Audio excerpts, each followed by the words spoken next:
While the news of the return of the Canadians was very welcome, it's worth noting that there are other Canadians still being held in detention in China. With us now, founder of Canadians United Against Hate, Fareed Khan. Fareed, thanks for joining us today. Thank you for having me. First of all, were you surprised by this release on the weekend?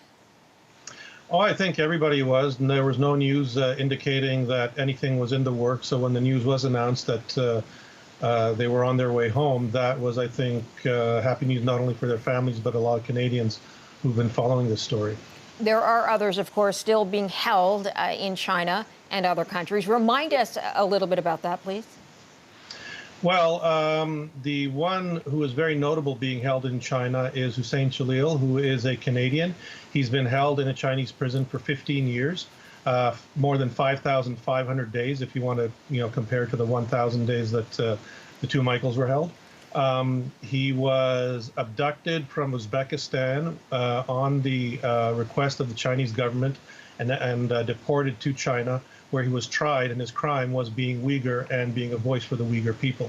So that is a case that's been ongoing, and we've heard nothing about that. We have no idea what the Canadian government is doing.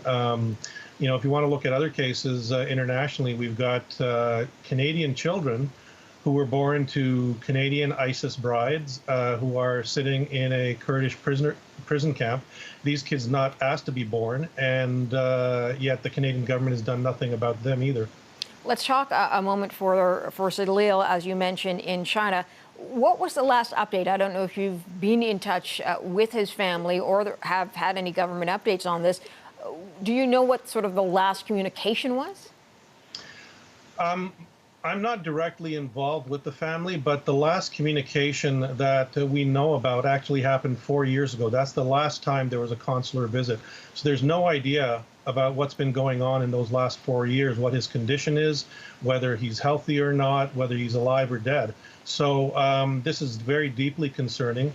Amnesty International has taken up his case, and we're hoping that now that the two Michaels are home, the Canadian government will put as much energy and effort into bringing him home as they did for the two Michaels. Is it possible that they're working behind the scenes? Sometimes, as you know, we don't know what's going on behind the scenes. Is there any indication that they are pushing, or do you think it's just been pushed aside? Well, you know what? It's 15 years.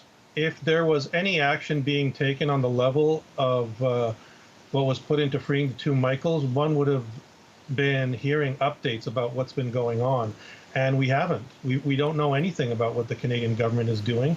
And it really begs the question, does it make a difference about the color of your skin, whether you get the full energy of the Canadian government?